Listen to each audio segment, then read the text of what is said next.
She wasn't the kind of woman who turned heads when she walked into a room. Not because she wasn't worth looking at, but because she'd spent the better part of 6 years making absolutely sure of it. Vera Ashton was 31 years old, 5'4", and what her mother used to call generously built, with the kind of apologetic smile that meant you'll thank me for the euphemism someday. She had dark brown hair she kept pinned at the base of her neck, a wardrobe that ran exclusively in navy, charcoal, and black, and a talent for making herself invisible in rooms full of people who were used to being seen. She was also, without question, the best forensic accountant on the Eastern Seaboard. Not that anyone at Solace Capital Management would have said so out loud. They hired her 3 years ago to clean up a set of books that had apparently been maintained by someone with a grudge against mathematics and a love of creative fiction. She'd fixed it in 11 days. The CFO had shaken her hand exactly once, and then never spoken to her directly again, routing all communication through a junior analyst who had the good sense to relay her answers verbatim without editorializing. That was fine. Vera didn't need to be spoken to. She needed to be left alone with the numbers, and Solace Capital gave her exactly that. A corner office with a frosted glass door, a salary that made her dentist visibly relax when she sat down in his chair, and absolutely no questions about what, exactly, the money flowing through the Cayman subsidiary accounts was doing between Tuesday and Thursday of any given week. She had her suspicions. She had more than suspicions. She had a spreadsheet. The man whose name appeared, indirectly, through 6 layers of shell companies and 2 charitable foundations, at the top of every anomalous transaction was named Roman Kessler, 41 years old, born in Cleveland, educated at Wharton, rumored to own a significant portion of the Hudson Valley and an unknowable portion of the city's political infrastructure. He had a face that appeared occasionally in the business section of the Post and never anywhere else, which was itself a kind of information. Men who operated at his level and remained that absent from public record were either very boring or very careful. Roman Kessler, Vera had concluded, was not boring. She'd never met him. In 3 years of cleaning the financial fingerprints of his various enterprises, she had never once been in the same room as the man whose money she handled like it was ordinary. His instructions came through a lawyer named Gaines who smelled like cedar and spoke in the clipped half-sentences of someone who billed by the minute. The checks cleared. The questions didn't come. That was the arrangement. And then, on a Thursday in October, the arrangement changed. Gaines called at 8:47 in the morning, while Vera was eating a spinach croissant at her desk and annotating a discrepancy in the Q3 ledger for Kessler's restaurant group. Mr. Kessler would like to meet. Vera put down her croissant. With me? With you. A pause. He's reviewed your work on the Meridian restructure. He was impressed. She didn't say he was supposed to be impressed. That's what I'm paid for. She said, When? Friday. 7 o'clock. Vantage. Vantage was the kind of restaurant where the menus didn't list prices, because if you had to ask, you had already made a series of poor life decisions that had led you to the wrong table. Vera had walked past it approximately 40 times and never gone in. That's a dinner meeting, she said. Yes, I usually conduct business meetings in. Mr. Kessler conducts his meetings where he prefers, Gaines said, with the gentle finality of a man who had delivered this particular line to many people and never once been argued out of it. Friday, 7. A car will be sent. He hung up. Vera looked at her croissant. She thought about what was in her closet. She thought about what was definitely not in her closet. Then she picked up her phone and called her sister. Her sister, Pauline, was the kind of woman who turned heads when she walked into a room. The opposite of Vera in almost every measurable way, and yet somehow they had shared a bedroom for 18 years without killing each other. Pauline arrived at Vera's apartment Thursday evening with a garment bag over one arm and the expression of someone who had been waiting their entire adult life for this specific phone call. You're meeting Roman Kessler, Pauline said. hanging the garment bag on the back of the bedroom door, and unzipping it with the reverence of someone handling something sacred. The Roman Kessler. I don't know if there are others. There aren't. There's only one. Pauline turned around. She was holding a dress. It was deep burgundy, off-shoulder, and clearly designed for someone with the exact proportions that Vera actually had, rather than the proportions Vera spent most of her life trying to minimize. Try this on. I'm not wearing that to a business meeting.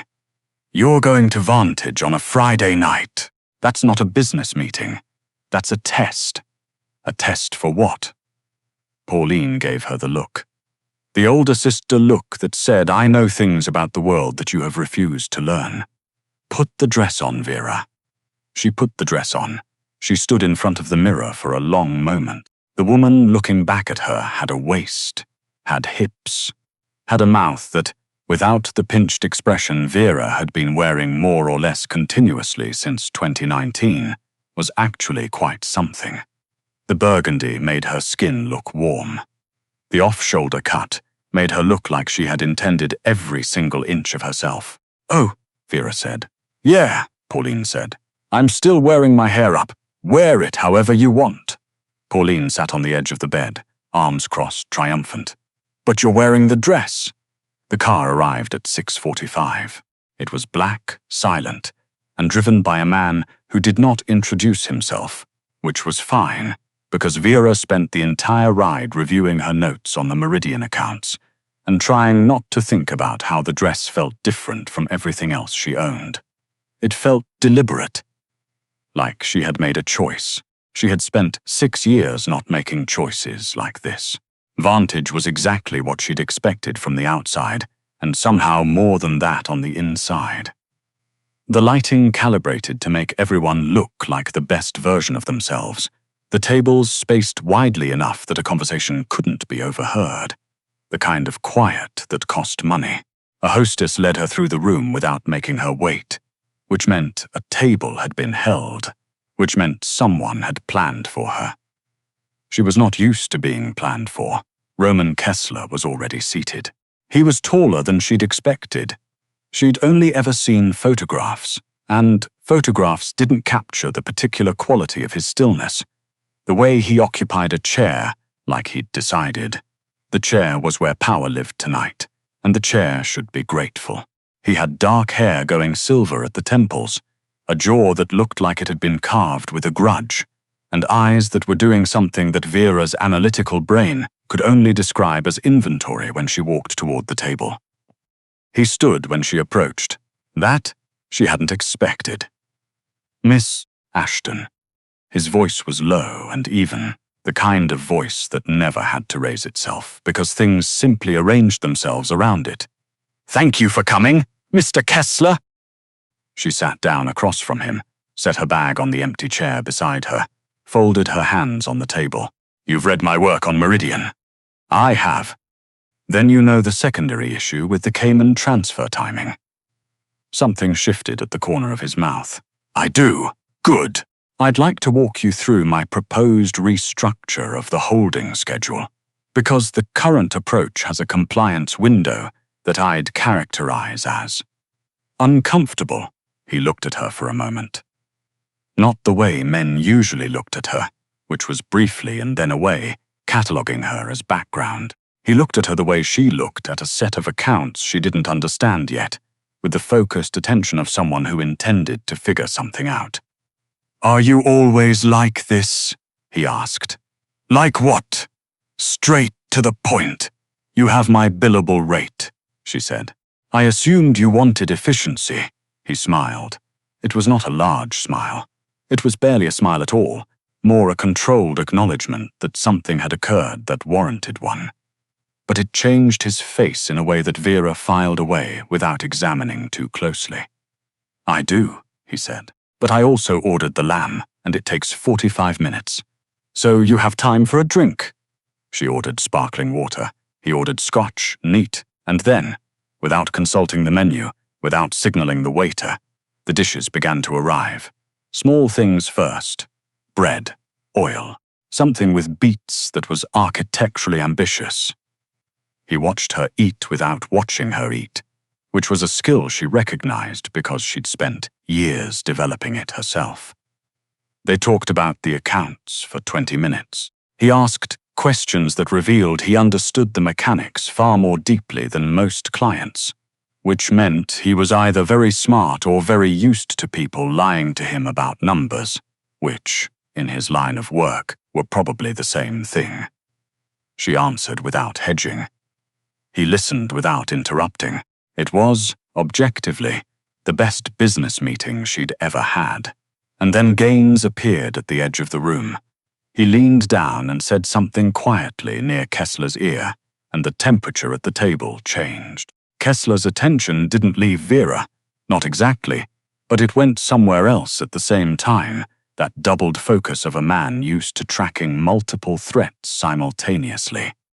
"Excuse me," he said. "One moment." He stood, buttoned his jacket, and followed Gaines toward the back of the restaurant. Vera sipped her water, looked around the room, looked at the remaining beet thing on the shared plate, looked at the door to the kitchen, through which she could see, if she angled slightly, the pass-through where the waiters picked up plates. She was not the kind of person who eavesdropped. She was also the kind of person who, when a man disappeared for 11 minutes, during what was supposed to be a 40-minute lamb course, noticed the discrepancy and started wondering about the variable. When Kessler came back to the table, the controlled stillness was still there, but something beneath it had tightened. He sat down, reached for his scotch, set it back down without drinking. "Is everything all right?" she asked. "A minor complication." He said it the way people said things they did not intend to explain further. She's let it go. Asked him about the quarterly projections instead, he answered. They finished dinner. The lamb, when it arrived, was exceptional. He walked her to the car. That she also hadn't expected. He opened the door himself, which the driver had apparently been prepared to do. And for a half-second, they were standing close enough that she could smell whatever expensive, quiet thing he wore. And she had the sudden, irrational thought that he was about to say something that wasn't about the accounts. He didn't. "My office will be in touch about the restructure timeline," he said. "Of course," she said. She got in the car. The door closed. She watched him walk back toward the entrance of Vantage, with his hands in his pockets and his shoulders carrying something heavy, and she thought, "I have made a career of understanding what numbers are hiding. This man is hiding considerably more than numbers." She thought about that all the way home. The second meeting was 3 weeks later. Not at Vantage. At a private building in Tribeca that Vera would later understand functioned as something between a headquarters and a fortress, depending on the day. Gaines led her through 2 sets of security doors and into a conference room that had better coffee than any conference room she'd ever sat in. Kessler was already there, with 2 men she didn't recognize and a set of documents that were either a very aggressive tax optimization strategy or something her professional ethics were going to have thoughts about. She spent 90 minutes with those documents. She asked questions. She got answers that were careful, but, she thought, honest, or as honest as they could be, given the nature of what was being structured. When she was done, she put her pen down and looked at Roman Kessler directly. "I can do this," she said. "I'll need full access to the Meridian sub-accounts and the Foundation reporting, and I'll need a standing agreement that no modifications are made without my review. If someone changes something I've structured without telling me, I'm walking, and I'm taking my signature off everything retroactively." The 2 men she didn't recognize shifted in their seats. Kessler didn't shift. "Agreed," he said, without hesitation, like those were easy terms to meet. Maybe they were, for him. Maybe he was simply used to giving people what they asked for, once he'd decided they were worth it. She was starting to understand that he made decisions quickly and held to them with absolute tenacity. She signed the expanded engagement agreement. After the 2 men left, Kessler poured her a coffee without asking and sat on the edge of the conference table. an informality that seemed slightly out of character, and said, "How long have you known something was off about the Cayman timing?" 14 months, she said. "And you stayed. The work was interesting." He looked at her. "That's the whole reason." She wrapped both hands around the coffee cup. It was, she had to admit, an extremely good cup of coffee. "You paid on time," she said. "You never questioned my methodology. You didn't have a nephew who needed an internship. For someone in my line of work, that's rare enough to be worth overlooking certain irregularities. That's either very pragmatic," he said, "or very dangerous." "In my experience, they're usually the same thing." He laughed. It was short. Surprised, like he'd been ambushed by it. She had the distinct impression that Roman Kessler did not laugh often, and was not entirely pleased when it happened. The way some people are unsettled by the fact that they're capable of it. She went home that evening and sat in her kitchen and ate takeout pad thai and told herself, firmly, that this was a professional relationship of a somewhat morally flexible variety, and that was all it was. And she was not going to do anything foolish. She understood, already doing something foolish. 6 weeks after that, her friend Dorothea Baines, who taught high school English in Brooklyn and had been Vera's closest friend since their freshman year of college, when they discovered a mutual talent for finding the one comfortable chair in every library. Dottie set her up. "His name is Callum," Dottie said over the phone, while Vera was reviewing a depreciation schedule. "He's a civil engineer. He volunteers at an animal shelter on weekends. He has good hair. I don't need good hair. Everyone needs good hair, Vera. I'm very busy. You're always very busy. You've been very busy since 2019. Come to dinner. It'll be low-key, just the four of us. Me and Patrick, you and Callum." Saturday. She should have said no. She said yes because Dottie had a way of waiting that made silence feel like surrender, and also because she was 31 years old and hadn't been on a date since a disastrous evening with a hedge fund analyst who had spent 40 minutes explaining cryptocurrency to her, while she sat there knowing 3 times as much about it as he did and smiling politely.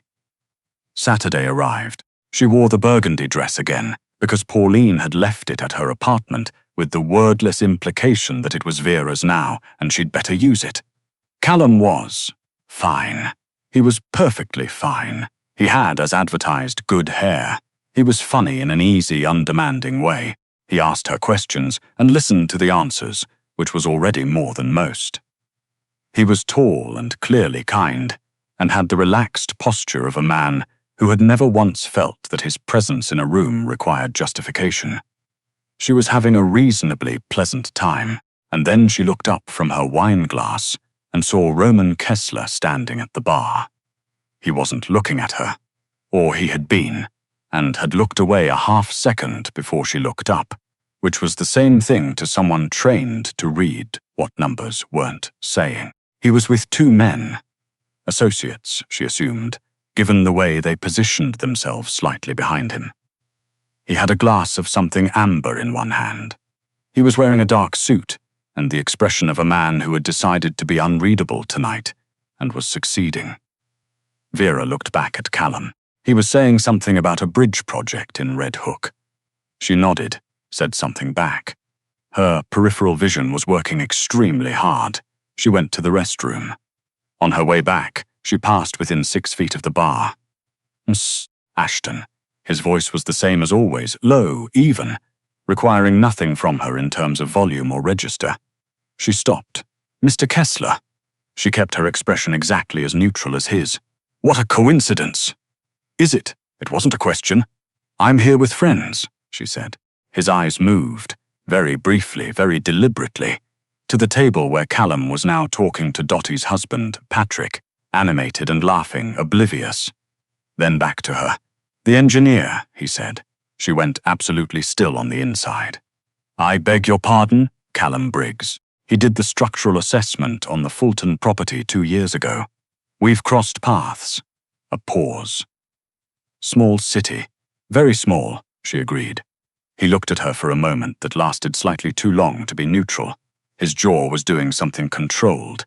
His glass had not moved. She had the sudden, vivid sense that something was happening beneath the surface of this conversation that she did not have enough data to map, and that she was going to be thinking about it for a long time. "Enjoy your evening," he said. "You as well." She walked back to the table, sat down, smiled at Callum, who smiled back without any idea that anything had happened. Beneath the table, her hands were perfectly still. She was 31 years old, and she was very, very good at being still. Monday morning, Gaines called. Mr. Kessler would like the Meridian restructure accelerated, full completion by end of month. Vera looked at her calendar. "That's aggressive." "Yes. I'll need to bring in additional hours. That won't be a problem. And I'll need the secondary foundation documents by Wednesday." "They'll be there Tuesday." She paused. "Is there a particular reason for the timeline change?" The silence lasted exactly long enough to be informative. "Mr. Kessler prefers things resolved promptly," Gaines said, and hung up. She spent the next 4 days at the Tribeca office. Kessler was there most of that time, in and out, often pulled into other rooms for conversations that she wasn't part of and didn't need to be. He checked in on her work twice a day, stood behind her chair, and looked at the screens she was working on, asked 2 or 3 precise questions, and left. He brought her coffee the second morning without comment. She thanked him without comment. They maintained an impeccable professional distance that was doing increasingly unconvincing work. On Thursday afternoon, she was alone in the conference room, deep in the foundation subledger, when she heard raised voices somewhere in the building. Not close, muffled. Then silence. Then the sound of a door. Kessler appeared in the conference room doorway 10 minutes later. The controlled stillness was fully operational, but there was something around his eyes. Not anger, exactly. Something more effortful than anger. "Working late," he said. "Trying to hit your deadline." He came in, sat in the chair across from her, which was unusual. Usually he stood. He was quiet for a moment, looking at something past her shoulder that didn't exist. "You could have told me," he said. She looked up. "Told you what? That you were seeing someone?" The silence in the conference room was the specific kind that follows a sentence no one has prepared for. Vera set her pen down. "Callum and I had one dinner," she said. "That doesn't qualify as seeing someone. One dinner at Caraway's on a Saturday night in that dress is not nothing." She stared at him. He was looking at the middle distance, and his jaw was doing the controlled thing again. And she understood, with the particular clarity that came when data finally assembled itself into a coherent picture, exactly what was happening. "Mr. Kessler," she said. "Roman." He said it like a correction, like it mattered that she use it. "Roman." The word felt different in her mouth than she'd expected. More weight to it. "I am your forensic accountant. Yes, I clean the money of a man who runs. Let's not be coy about it. A substantial criminal enterprise. Yes, that is a professional relationship with a very clear boundary." He finally looked at her. He had, she thought, extraordinarily dark eyes for someone with his coloring, the kind of eyes that had seen enough that they'd stopped reacting to most things. They were reacting now. "I'm aware of the boundary," he said. "Then why are you sitting in my conference room at 8:30 on a Thursday, telling me that my Saturday night was not nothing?" The corner of his mouth moved. "Because it wasn't." She looked at him for a long moment. She thought about the car to Vantage, about the way he'd stood when she walked in, about the coffee, poured without asking, about Small City and the way his eyes had tracked to that table and come back to her, with something careful and watchful and hungry all at once. She thought about the spreadsheet, the 6 layers of shell companies, the things she had chosen not to know. She thought about Pauline handing her that dress like an instruction. "I don't know what you're asking me," she said. "I need you to be clear." "I want to take you to dinner," he said. "Not a meeting. Not Gaines calling you with a time and address." I want to take you to dinner, the way a man takes a woman to dinner, when he has been thinking about her for an unreasonable amount of time and has finally run out of professional justifications for not saying so. The fluorescent hum of the overhead lights, the faint sound of the city outside. How long? She said carefully. Since you told me the Cayman timing had a 14-month window and said it like it was obvious, he said. Which it was not obvious.